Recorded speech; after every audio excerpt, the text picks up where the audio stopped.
La revista El Doctor en Casa presenta su programa El Doctor en Casa TV.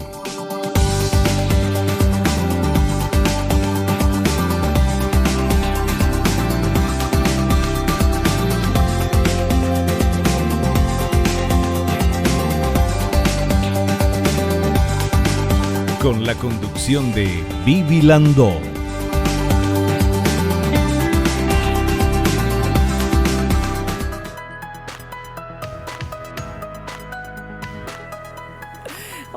Hola, ¿cómo están todos? Muy, pero muy bienvenidos. Esto es El Doctor en Casa. Hoy vamos a hablar de, atención mamis, el niño estreñido, las causas funcionales y orgánicas. ¿Quién nos va a explicar? Porque qué tema es un niño estreñido, es un problema. ¿Quién nos va a explicar de esto? Nuestro invitado, el doctor Carlos María Scher, especialista en cirugía y urología pediátrica. Pero vamos con esta placa que nos habla un poquito del tema que vamos a tratar hoy. Y dice que el estreñimiento es un problema clínico frecuentemente que se presenta entre el 2 y el 30% de la población infantil. Afecta a todos los grupos de edad. En el 95% de los casos es de tipo funcional sin lesión orgánica. Existen 3 momentos críticos en la aparición del cuadro: lactantes en la fase de destete, preescolares cuando se retira el pañal y escolares cuando inician el colegio. Bueno, y de esto vamos a hablar con nuestro invitado en instantes nada más. Ahora quiero agradecer, gracias a estas marcas, a estas empresas que me están apoyando, vistiendo, peinando, con el maquillaje, el cuidado del cuerpo. Muchas gracias de verdad. Y hacer nuestro ejercicio de la gratitud, del agradecimiento, porque es de bien nacido ser agradecidos, y queremos agradecerle a Dios por el don de la vida, por el amor, por la salud, por la familia, por los amigos, por el trabajo, por los compañeros de trabajo. Yo agradezco inmensamente el poder hacer este programa, estar en comunicación contigo y juntos vamos aprendiendo. Muchas gracias de verdad por estar del otro lado. Hacemos un pequeño corte, ya recibo a nuestro invitado y enseguida estamos de vuelta al tema de hoy súper interesante, el niño estreñido. Volvemos ya.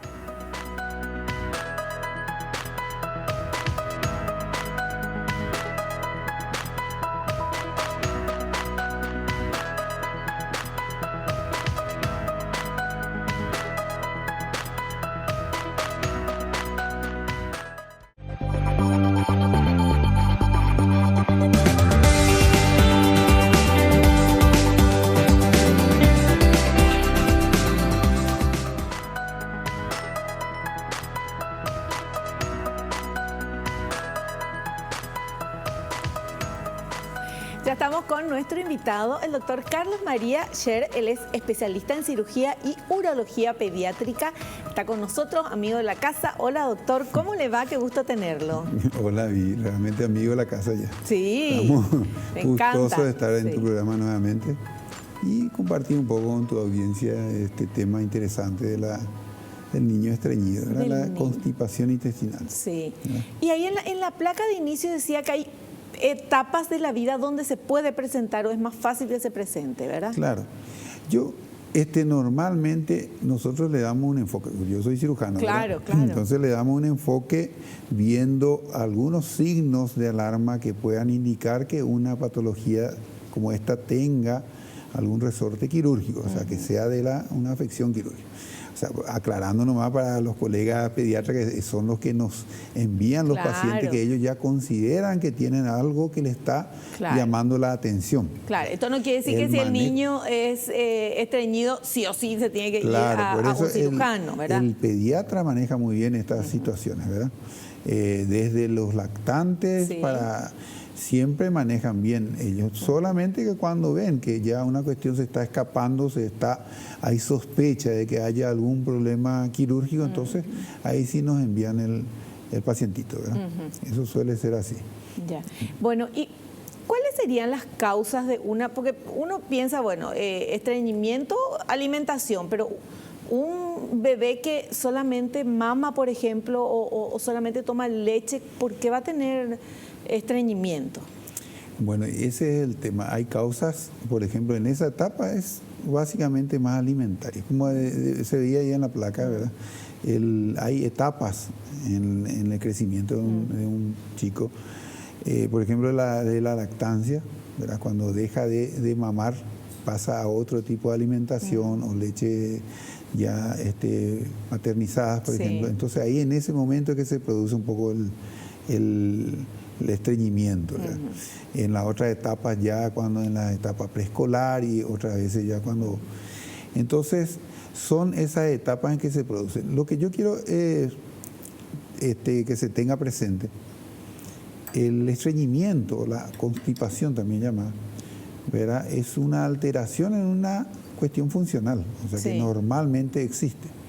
O sea, el acto defecatorio es algo natural que tiene, es muy complejo, ¿verdad? Desde el punto de vista que se produce por estímulos sensoriales y motores nerviosos y por la motilidad también del intestino a nivel. El recto en sí está siempre vacío, ¿verdad? Siempre está vacío. ¿Qué es lo que hace que se inicie ese proceso de defecación? Cuando entra la materia fecal, llega y ocupa ese espacio. Al distenderse el recto, se produce una sensación, ¿verdad?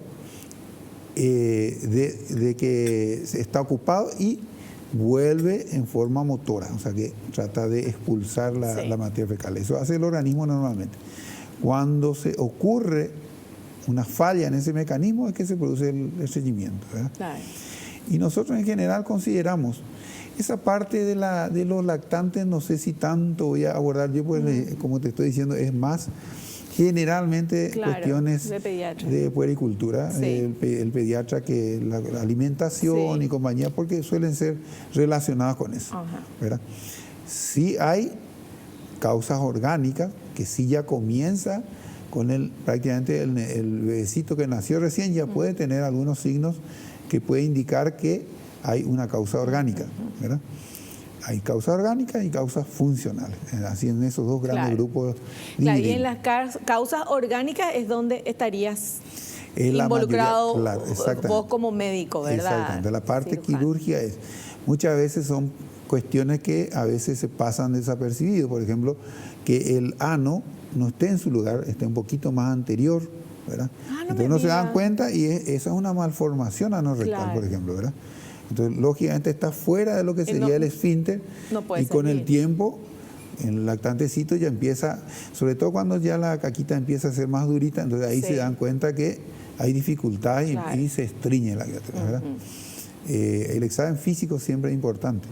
A veces cuestiones que no se ven, por ejemplo, ahí en la parte de atrás uno ve una espina bífida oculta, unas cuestiones así que hay que considerar para diferenciar una cuestión funcional de una orgánica. Claro, ¿verdad? Así es. Perfecto. Bueno, y vamos con nuestros materiales y vamos a ir charlando con nuestro invitado. Vamos con este primer material, por favor. Principales causas de constipación en lactantes.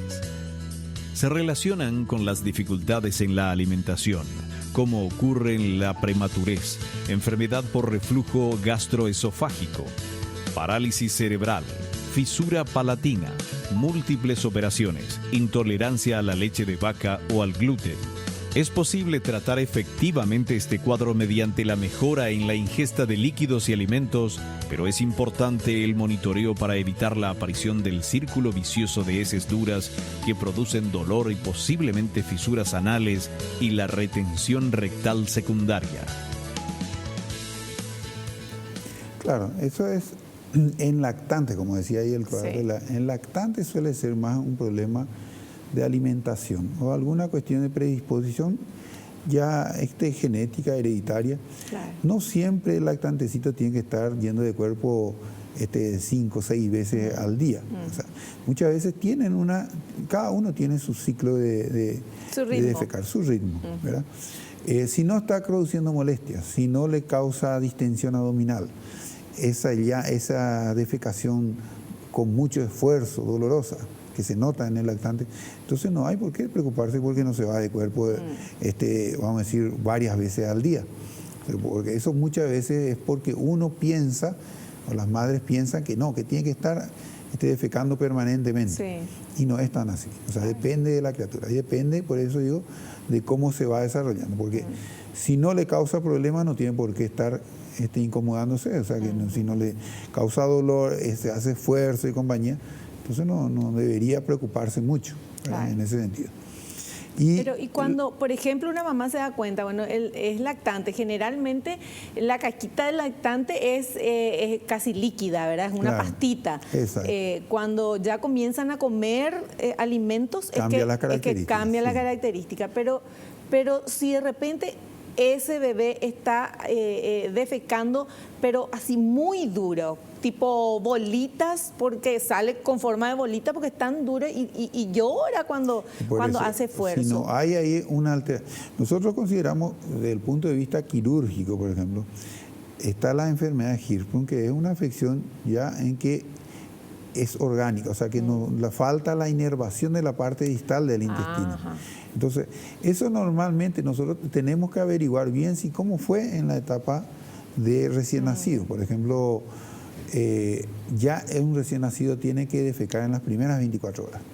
O sea, ese es un signo de alarma si no ocurrió. Ajá. Si no defecó en las primeras 24 horas, ya nosotros pensamos, el neonatólogo, el pediatra, ya piensa que puede haber algo ahí. Claro. Entonces, si tiene ese antecedente y después estreñimiento sucesivo en la etapa de lactante, entonces hay que pensar ya en esa posibilidad. Previamente, de luego, el pediatra ve todas las alternativas en cuanto, si no es una cuestión alimentaria, fue durante el cambio de la leche, ¿verdad? O se está alimentando con excesiva cantidad de lácteos, por ejemplo, que en los bebecitos un poco más grandes, que le dan yogur, le dan una serie de cosas que pueden causarle estreñimiento, ¿verdad? O una alimentación, en los chiquitos ya reciben comida, ¿verdad? Cuestiones que alimentos que le vayan estreñiendo. Entonces, no se le da mucho líquido como tiene que ser, claro, ¿verdad? Verduras, cereales, todas esas cuestiones que pueden claro, afectar su... Ahora, normal. Si se le da todo eso, ¿verdad? Y entonces, obviamente ahí es con el pediatra. Y después el pediatra dice, bueno, acá hicimos todo y lo mismo continúa. Ahí entonces le deriva a usted. Claro. ¿Qué estudio se hace para saber qué es lo que tiene el bebé? Bueno, justamente uno tiene que examinar bien si no hay algún problema de ese tipo, de alguna malformación congénita a nivel del ano, ver si no hay lesiones. Muchas veces se produce un círculo vicioso, ¿verdad? Que no se va de cuerpo, se van secando la caquita ahí y se hace dura, tiene miedo a la criatura de defecar, ¿verdad? Claro. Y eso ocurre también en los lactantes, más frecuente en los mayorcitos, ¿verdad? Y se produce una lesión llamada fisura anal, que es como un corte ahí que se mantiene con una lesión, una heridita. Sí. Y eso de luego ya le produce dolor, claro, retiene más y se va empeorando el estreñimiento. Entonces, por eso es importante el examen físico, ver toda la forma que se está alimentando, cuántas veces se va de cuerpo, cada cuántas veces. Porque se habla en general de estreñimiento, no solamente en criaturas, ¿verdad? Claro. Cuando algunos parámetros se reúnen, por ejemplo, defecaciones que sean de menos de 3 veces a la semana, por ejemplo, ¿verdad? Que sean defecaciones duras, dolorosas y con mucho esfuerzo, y esa materia fecal que a veces se le dice de caprina, como las heces de cabra, sí, que son pelotitas. Sí. Entonces, cuando hablamos de eso, estamos hablando de estreñimiento realmente, ¿verdad? Y ahí hay que ver de qué tipo de estreñimiento, ¿verdad? Si es orgánico o funcional. La mayoría de los casos son funcionales, ¿verdad? Los casos orgánicos son mucho menos frecuentes, que son los que el cirujano tiene que intervenir. Claro, claro. Bueno, y de eso vamos a seguir hablando. Ahora vamos a hacer un pequeño corte. A la vuelta continuamos charlando con nuestro invitado, el doctor Carlos María Scher.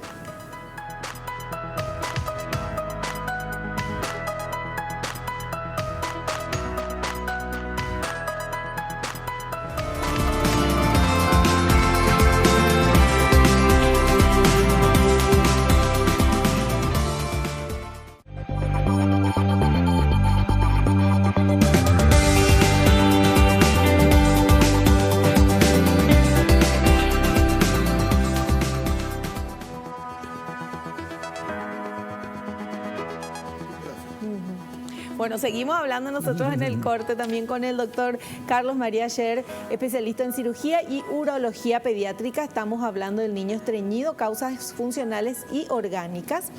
Y ahora vamos a ver este siguiente material, por favor. Principales causas de constipación en niños pequeños y preescolares. Los problemas suelen comenzar alrededor de los 2 años con el control esfinteriano. Con frecuencia tienen predisposición familiar a la constipación, con un recto de mayor capacidad que el promedio, que les permite acumular grandes volúmenes de materia fecal. Cuando el volumen alcanza cierto punto, el esfínter interno se relaja completamente. El niño percibe esta sensación como precursora del dolor y trata de evitar la defecación mediante la contracción del esfínter anal externo y los músculos del piso pelviano. La sobrecarga y la falta de vaciado provoca la dilatación e hipertrofia, y a medida que aumenta la capacidad de retención, el ritmo evacuatorio se espacia por periodos más prolongados. Así es. Cuando estábamos hablando de las causas funcionales y orgánicas, ¿verdad? Nosotros sabemos que aquel chiquito que tiene más de 2 años, que tiene un estreñimiento que se va de cuerpo cada 4 o 5 días, con mucha dificultad, con dolor, que ensucia un poco la ropa, que como que se le escapa, ¿verdad? Ese generalmente es un estreñimiento funcional, ¿verdad? La mayoría de las veces. Y va relacionado con el tema que cuando empezó a tener controles de esfínteres, o los padres muy ansiosos que les exigen y que ven y que tratan de estar encima, y no le dejan que fisiológicamente se vaya presentando el control del esfínter, se va produciendo al revés, se va empeorando la cosa, ¿verdad? A veces hay algún antecedente de por ejemplo, el tema de entrar en la escuela, un hecho en la familia, separación de padres, nacimiento de hermanito, nacimiento de hermanito, celos, que falleció algún familiar, algún hecho que afectó a la conducta en la conducta de ese bebé, de esa criatura. Entonces se va produciendo eso. No se va de cuerpo, ataja, se produce un círculo vicioso, porque va acumulando la materia fecal en el recto. Ese recto ya se distiende y no tiene más eso que habíamos hablado al principio, que entra la materia fecal, produce una distensión y un reflejo, ¿verdad? Claro, como un aviso. Manda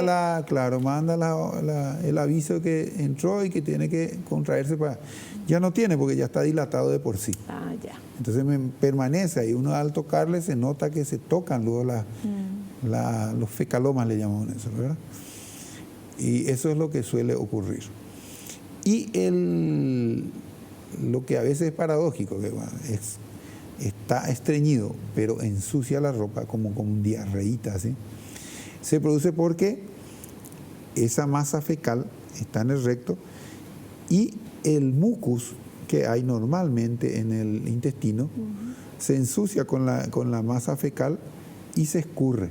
O sea, no es que se va de cuerpo, sino que va ensuciando, y tiene como una incontinencia, que se llama encopresis, como término médico, ¿verdad?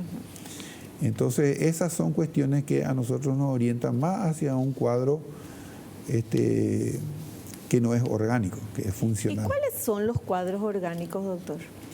Y ahí se citó algunos casos justamente por ejemplo, la espina bífida, o sea, los mielomeningoceles, cuestiones de inervación del polo caudal, que le llamamos, que no solamente son de la parte intestinal, sino también la parte urinaria, ¿verdad?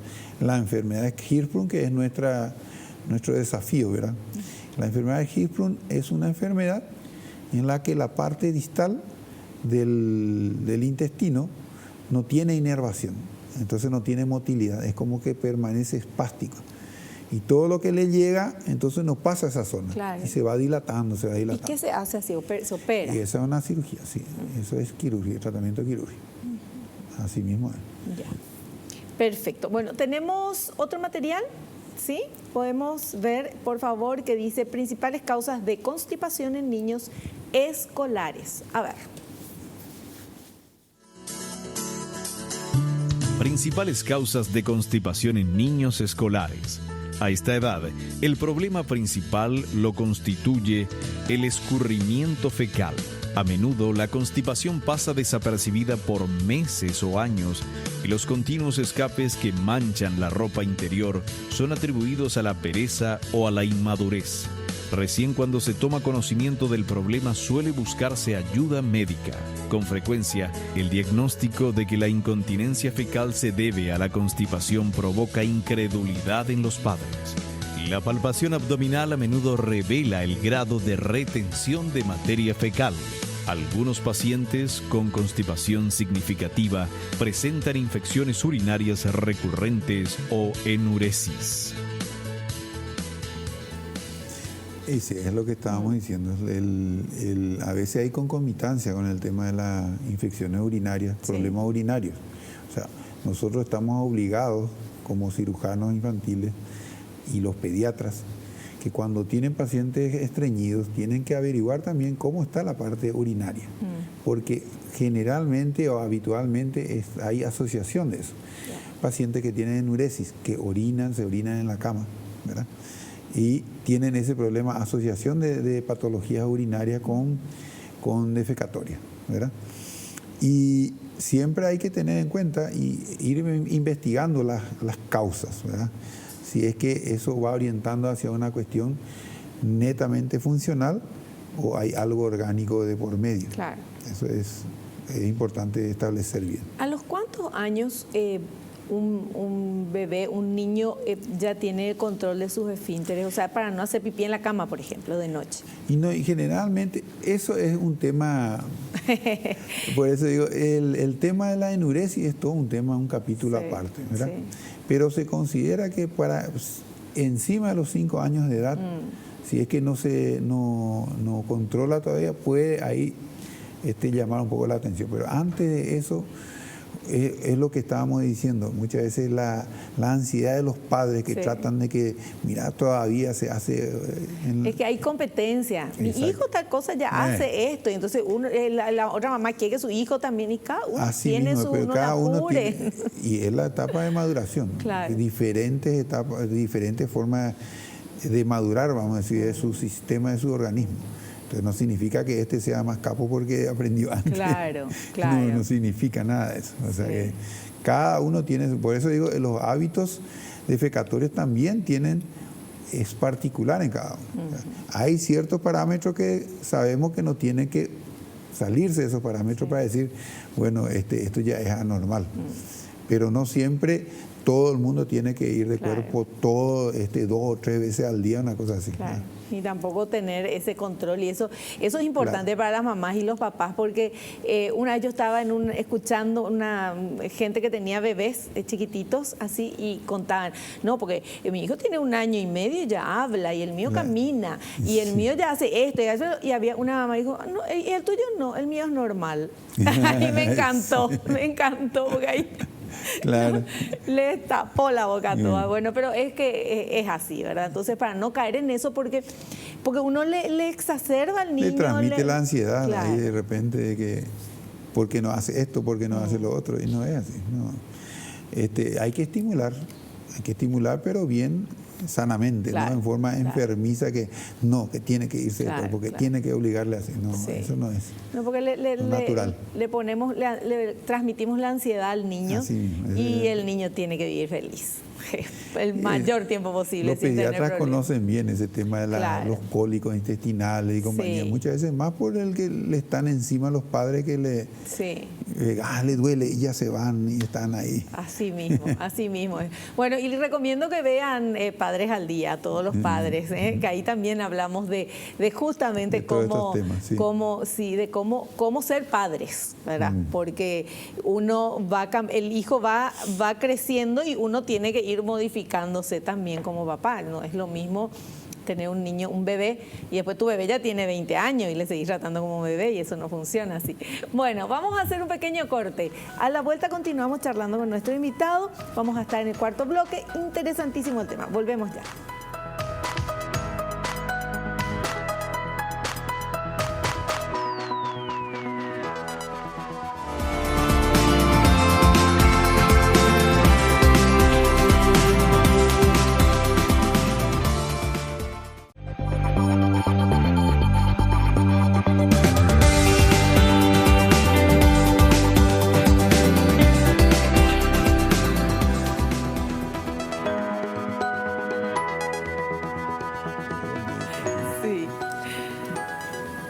Continuamos charlando con nuestro invitado, el doctor Carlos María Scher, especialista en cirugía y urología pediátrica. El tema del niño estreñido, causas funcionales y orgánicas. Básicamente, el pediatra va a solucionar el problema del estreñimiento y cuando ya es una cuestión orgánica, entonces ahí es cuando le derivan a usted, ¿verdad? Sí, es lo habitual, ¿verdad?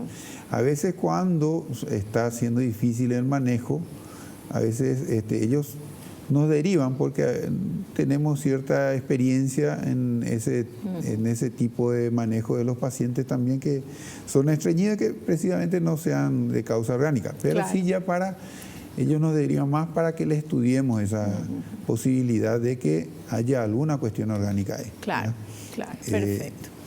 Tenemos un material que habla acá del tratamiento del estreñimiento. A ver un poquito eso.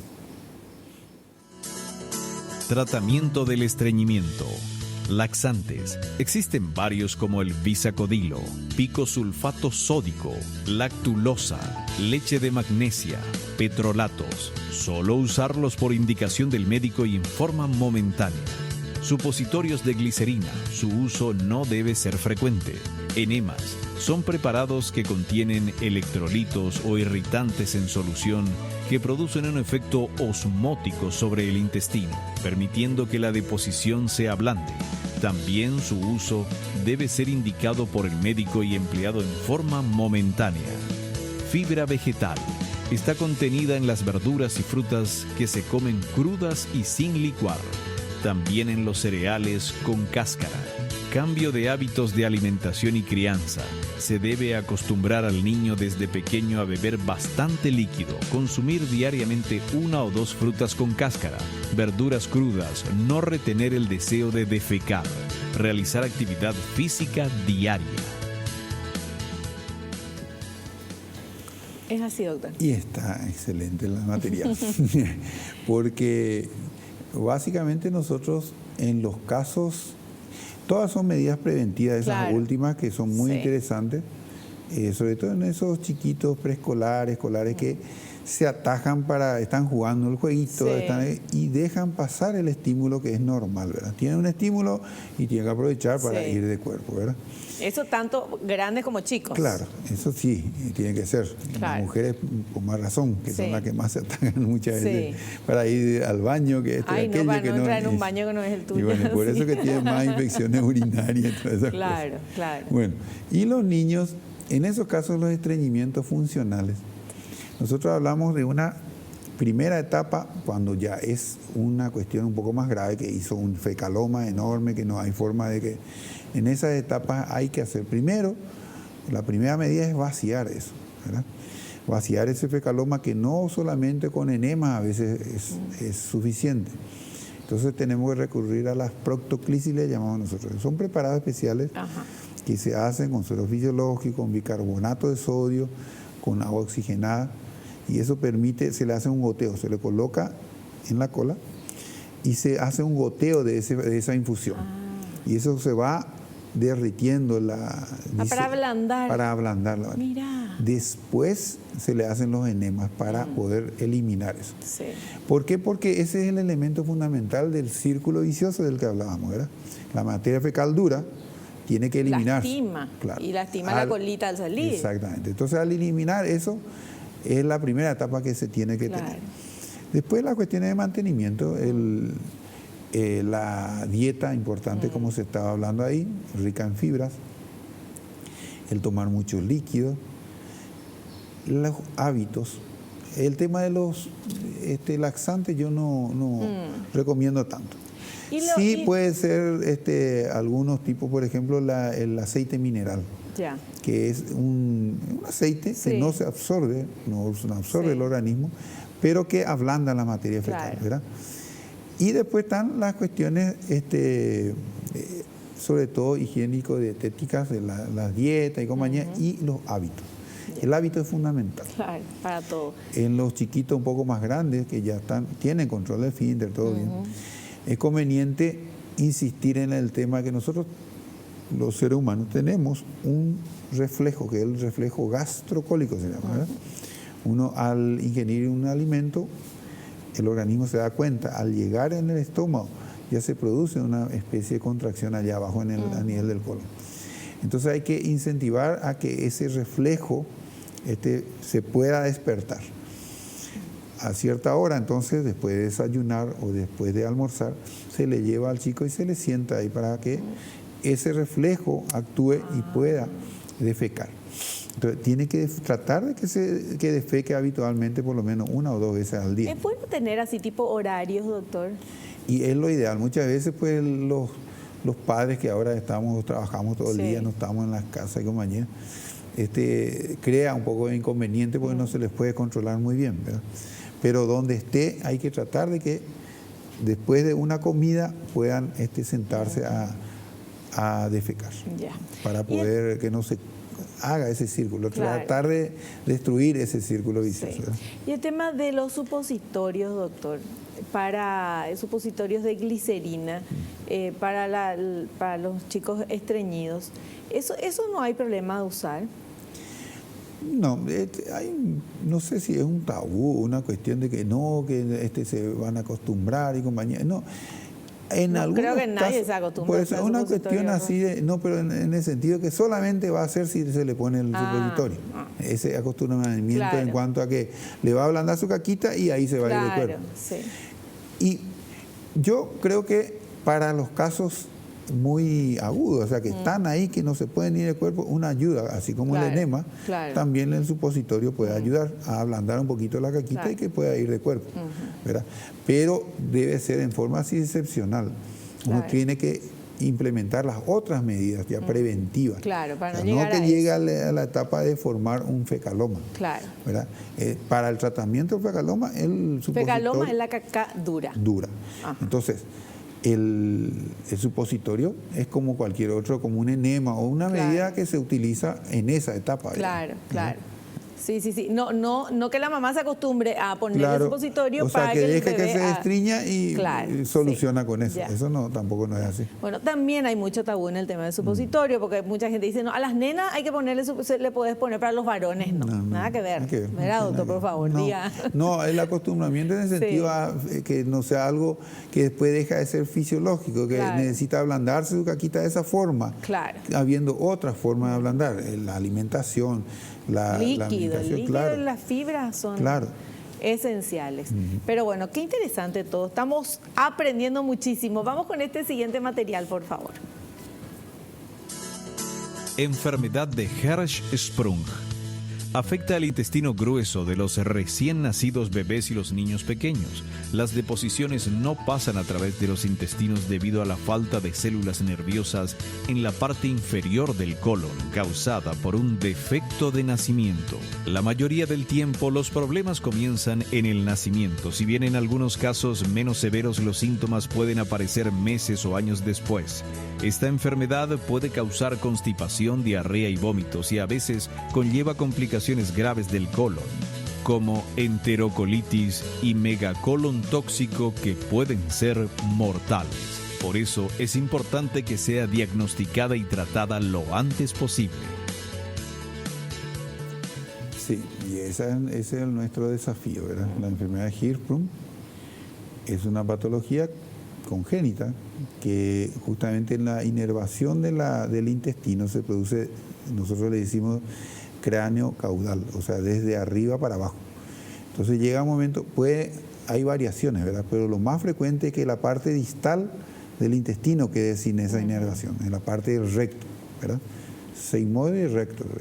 Esa parte queda sin inervación, entonces no llega hasta ahí la materia fecal, se queda antes, se va dilatando el colon.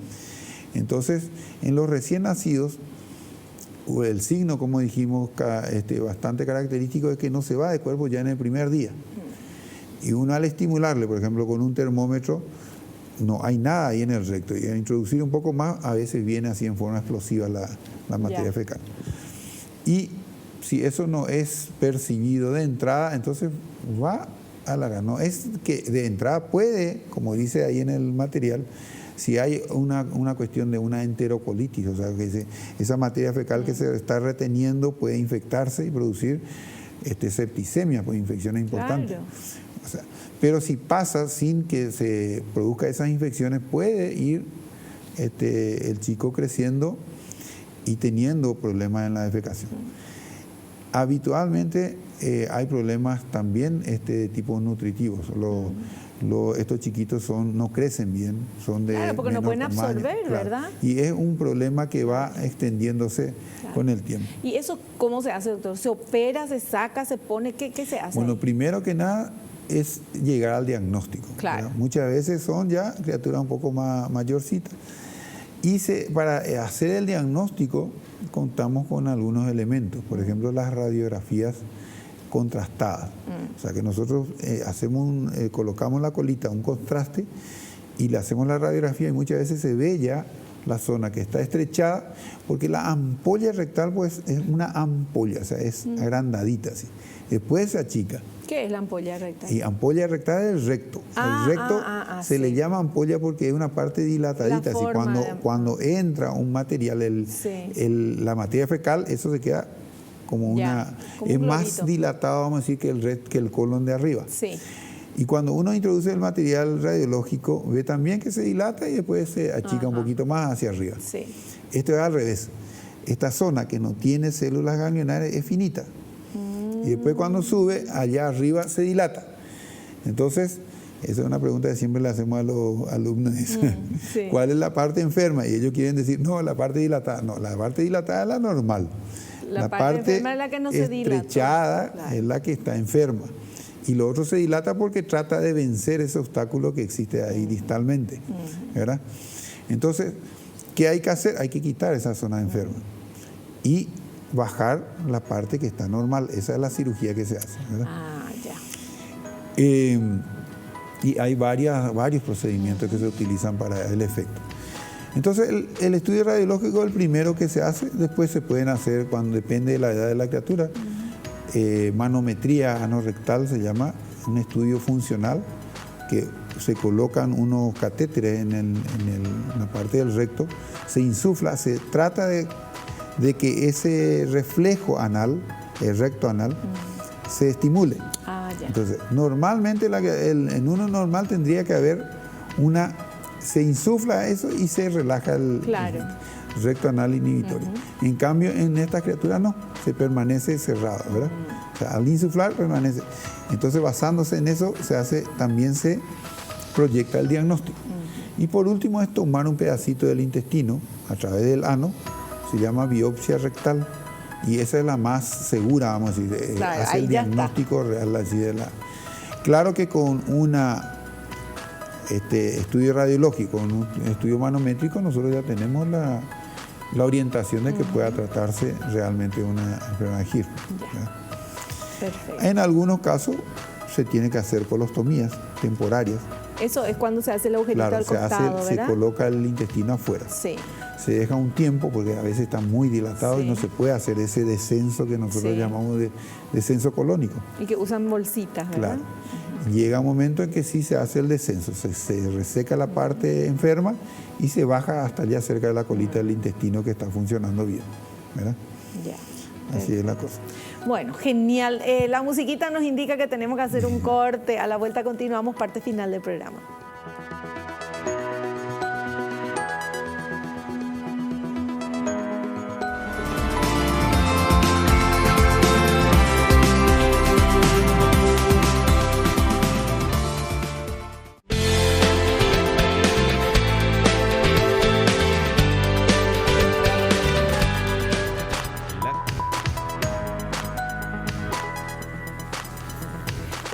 parte final de nuestro programa. 3 minutitos, 2 preguntas a toda velocidad, por favor. A ver.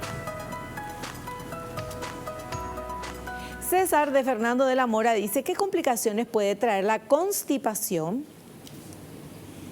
Y no, es lo que habíamos conversado anteriormente, ¿verdad? Eso, el estreñimiento, la constipación es un proceso que va evolucionando. Si no es tratado a tiempo, puede causar esas enterocolitis, infecciones graves. Sí. Intoxica el cuerpo. Claro. Y ya encima puede acarrear también problemas urinarios, ¿verdad? Infecciones urinarias, una serie de complicaciones que pueden tener. Perfecto. Vamos con la siguiente consulta, por favor. Sofía de Limpio dice, tengo una bebé de 9 meses, hace mucha fuerza para evacuar y me dijeron que puede herniarse. ¿Qué es recomendable hacer? ¿Se puede herniar, doctor? Todo lo que habíamos hablado, vamos a empezar por todo lo que habíamos ya comentado anteriormente para evitar que esté estreñido. Claro. La hernia también habíamos hablado en un programa anterior. Sí. Tiene que haber un factor predisponente y otro desencadenante. Si no tiene el conductito abierto, es muy difícil que se pueda herniar.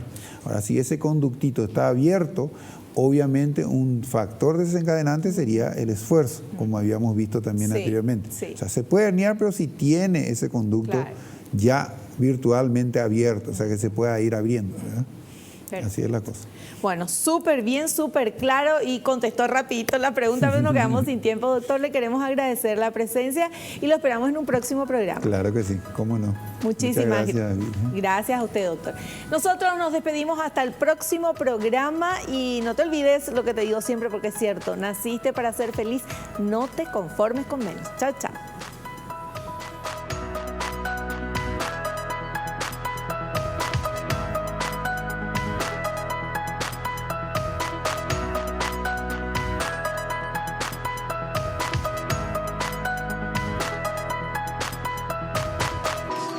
La revista El Doctor en Casa presentó a Vivi Landó en el programa El Doctor en Casa TV.